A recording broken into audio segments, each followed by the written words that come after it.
The sound of metal scraping against concrete was all I could hear. My gloves were thin, torn at the fingertips, and the weight of the toolbox nearly split my arms in half. I was crouched in the driveway, grease streaked across my cheek, when his voice cut through the humid air like a whip. Doing manual labor? That's what you've become? Before we begin, drop a comment and tell us where are you from, and from which city you're watching our videos. And after watching the whole video, don't forget to tell us what would you do in this situation. Be honest. Tell me in the comments below. We read every comment. Let's begin. Every muscle in my back froze. My father's tone wasn't just disapproval, it was contempt, laced with the smug delight of someone who thought they'd caught you at your lowest. I looked up and saw him standing there at the edge of the crowd. Because yes, there was a crowd. My entire extended family, neighbors, a couple of his golf buddies. Apparently, everyone had gathered for a mid-afternoon barbecue in the yard. And there I was, kneeling in the gravel, sleeves rolled up, a wrench in my hand. "You've shamed this family," he boomed, gesturing toward me like I was a bad joke on display. A ripple of laughter spread through the group. I caught my sister's smirk, that slow, knowing curl of her lips that always said she was enjoying every second of my humiliation. My stomach twisted, but I forced myself to breathe evenly, not because I didn't care, I cared more than I wanted to admit, but because I'd learned a long time ago that if you gave them a reaction, they'd take it and rip it apart. I set the wrench down slowly, like I had all the time in the world. My palms burned from gripping it too tightly. The summer air was thick with the smell of grilled meat and gasoline, but all I could taste was the bitterness rising in my throat. He stepped closer, making sure everyone could hear. "This is what happens when you throw away your degree, when you think you're smarter than the people who raised you. Look at her, elbow deep in grease, living in some rundown apartment, and..." That's when a deeper, slower voice cut through his rant. "That's enough, Henry." All heads turned. My grandfather, a man who rarely spoke more than a handful of words in any given week, was pushing himself up from his chair. His hands shook slightly from age, but his back was straight, and his gaze locked on my father like a marksman. There was a quiet tension, the kind that freezes even the wind. My father's smug grin faltered, just a fraction. Grandpa stepped forward, each movement deliberate, his walking cane tapping against the patio bricks like a gavel.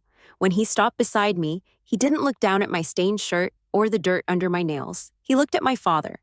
"If you think this is shame," Grandpa said, his voice slow but razor sharp, "then maybe it's time I tell them what you did 30 years ago." The air seemed to thicken. Conversations died mid-sentence. My aunt's hand froze halfway to her mouth, holding a glass of iced tea. My father's jaw tightened. "Don't start, Dad." But Grandpa wasn't hearing him. He turned to the crowd, his voice gaining strength with every word. "You want to talk about shame? Let's talk about the night you almost destroyed this family. The night you swore me to silence." A murmur swept through the guests. My pulse pounded in my ears. For years, I'd suspected my father was hiding something. But the way his face drained of color told me this wasn't just a petty secret. This was a loaded weapon Grandpa had kept holstered for decades. And now, he was aiming. Grandpa's voice didn't shake. It carried low and deliberate, like he'd been waiting 3 decades to say these words out loud. "30 years ago, Henry," he began, eyes locked on my father, "you stood in this very yard and pretended to be the golden son. But that night, you almost ruined everything your mother and I worked for." People shifted in their chairs. Even the kids stopped fidgeting. My father's hand tightened around his glass until his knuckles turned white. "Dad, quiet." The single word hit harder than a slap. Grandpa leaned slightly on his cane, his gaze sweeping over the crowd. "It was the summer of '94. Your father," he jabbed the air toward my dad, "was entrusted with $30,000. Not his money, mind you. Company funds. Money that didn't belong to him. And do you know what he did?" No one breathed. "He gambled it away." A collective gasp rose from the group. My aunt's face went pale. One of my father's friends nearly choked on his drink. Grandpa continued, his words slicing through the thick silence. "He didn't just lose it. He lied to everyone. He told his mother he'd been robbed. He told me it was an investment gone bad. He begged me not to call the police because it would destroy the family name." He turned to face my father fully. You remember that night, Henry?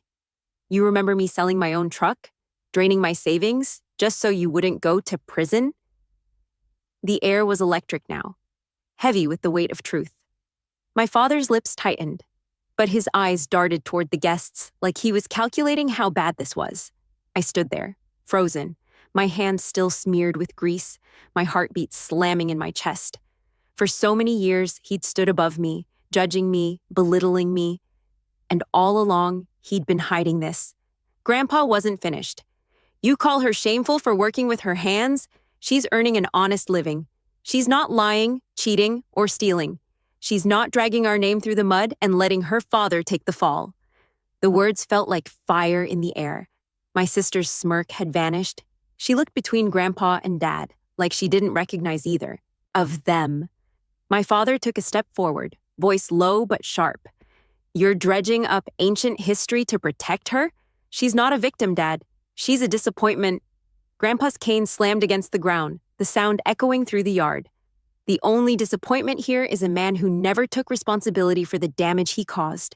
His eyes softened when he turned to me. And you don't owe anyone here an ounce of shame. My throat tightened. I wanted to speak, to thank him, but the lump in my chest was too heavy. Around us, whispers spread like wildfire. I could feel the shift happening. The way people were looking at me differently now, and at him, with suspicion, with judgment. And deep inside, beneath the shock and the humiliation, something sharp began to take root.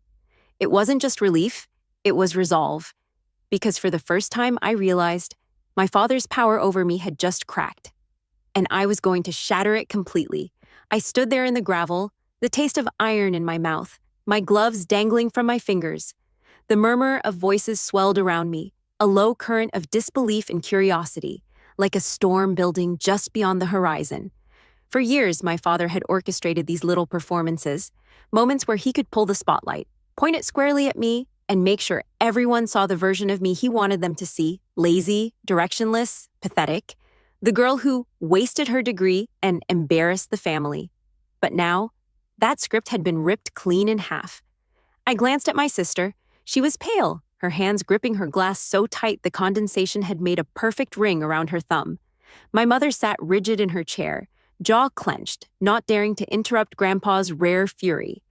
Even his golf buddies, the ones who always laughed at Dad's cheap little jokes about me, were silent, staring at him like they were seeing the man for the first time.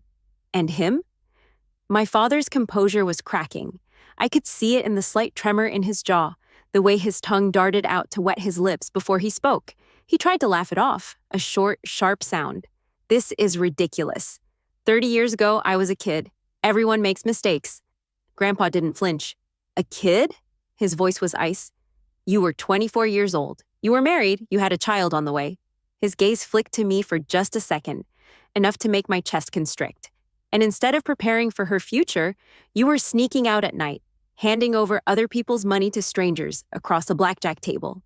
A ripple of gasps moved through the crowd. My aunt set down her glass so hard it clinked against the table. Dad's eyes darted toward me then, sharp and calculating, like I was suddenly a threat. And for the first time in my life, I liked that. I felt the weight of everyone's stares shift in my direction, and I knew this was my moment. The first moment I had ever had in this family where I could decide how the story would be told. I stepped forward, wiping my hands on the rag stuffed in my pocket. So, let me get this straight, I said, keeping my voice calm, steady, almost casual. You've spent my entire life telling me I'm a failure because I don't live up to your standards. And all this time, your standard was not getting caught? A few chuckles escaped from the group, quick and awkward, like people weren't sure if it was safe to laugh. My father's eyes narrowed. Watch your mouth! But something in me had shifted, and I couldn't stop. No, I think I've watched it long enough. I've watched it when you cut me down at family dinners. I've watched it when you made jokes about my odd jobs, like they were something to be ashamed of. And I've watched it while you've conveniently left out the part where you nearly destroyed Grandpa's business. His face darkened, the veins in his temple standing out. You think you're clever now, do you? Riding on his protection? I tilted my head, feigning thoughtfulness. Number. I think I'm just tired of being quiet. Grandpa laid a hand on my shoulder. Steady, Solid. You don't need to explain yourself to him. He's had 30 years to fix his reputation. You've had 30 seconds to show more courage than he ever has. That line landed. I could feel it in the way the air changed. People weren't just looking at me differently now, they were looking at him like they finally saw the cracks. He tried one last jab. Well, if you think working with your hands is so noble, maybe you should keep doing it while the rest of us handle real success. I smiled then. Not the nervous, tight smile I usually wore when he took shots at me, but something slower, sharper. Oh, don't worry, Dad. I plan on working with my hands for a while longer. Just not the way you think. Because what he didn't know, what no one here knew, was that I had something of my own tucked away. Something that could take that crack in his reputation and split it wide open. And now that the first blow had landed, I wasn't going to stop until the whole facade came crashing down.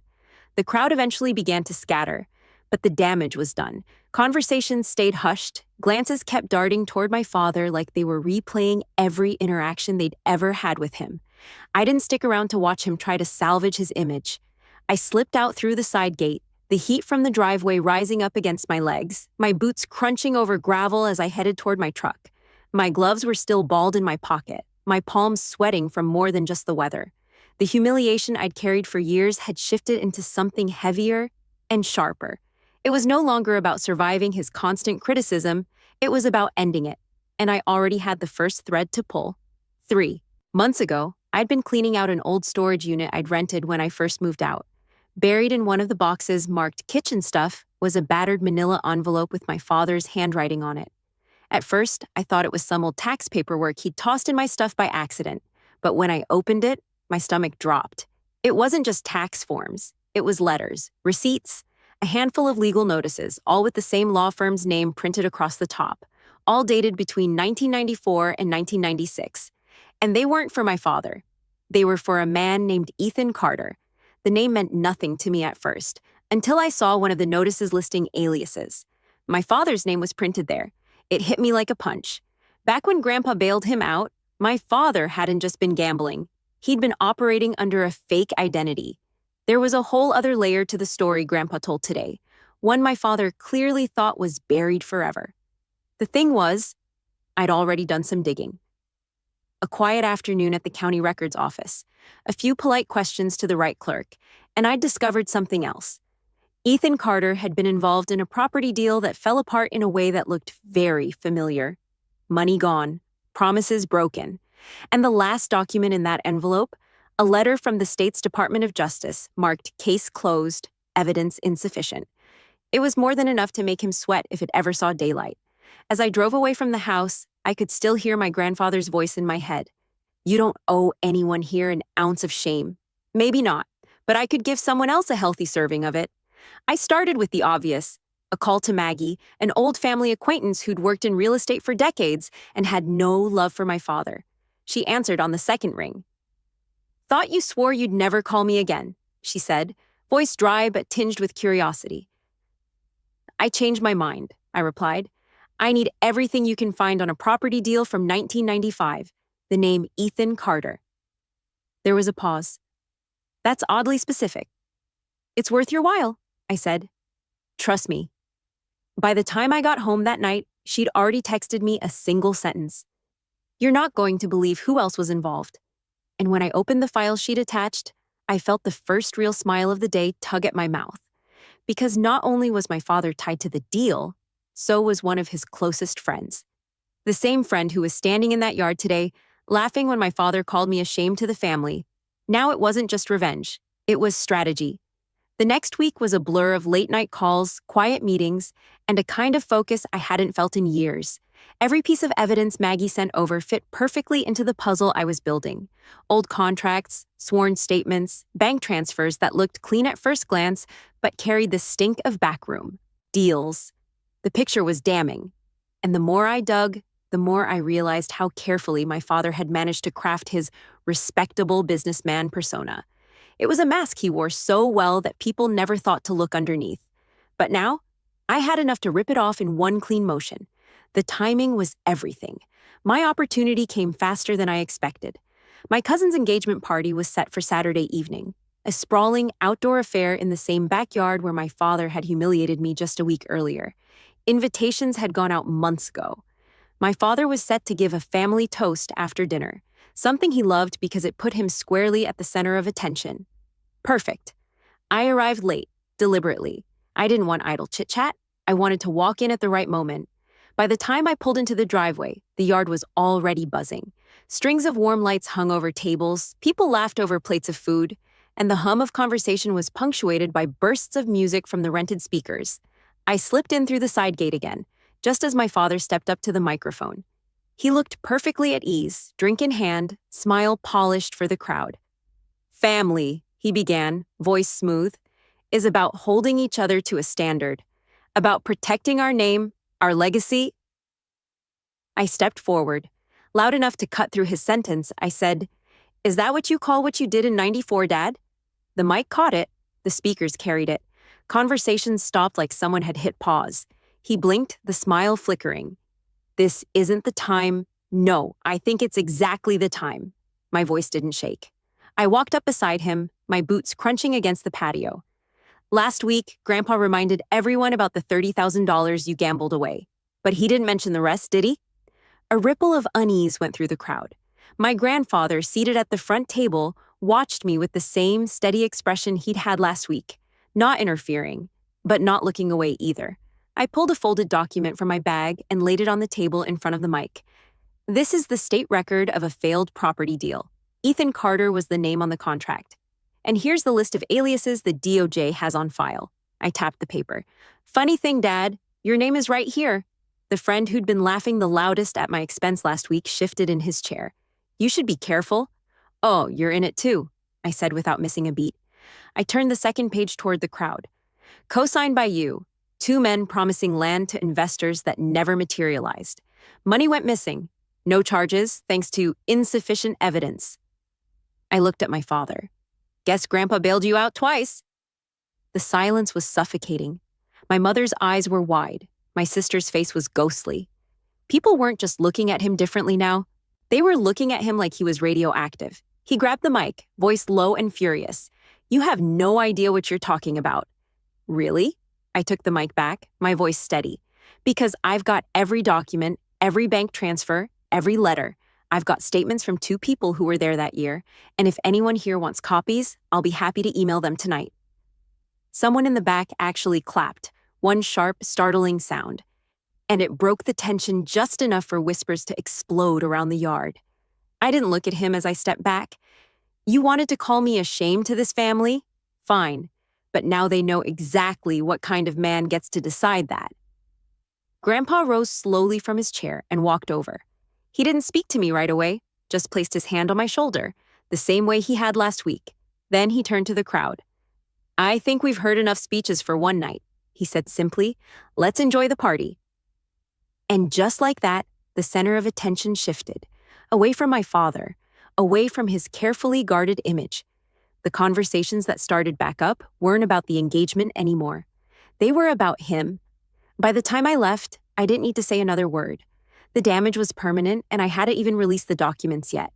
I slid behind the wheel of my truck, the warm hum of the party fading behind me. For the first time in years, I felt light. Not because I'd embarrassed him. That was just a side effect. No, it was because I'd taken back the power he'd stolen from me, piece by piece over a lifetime. And I knew, deep down, he'd never be able to take it again.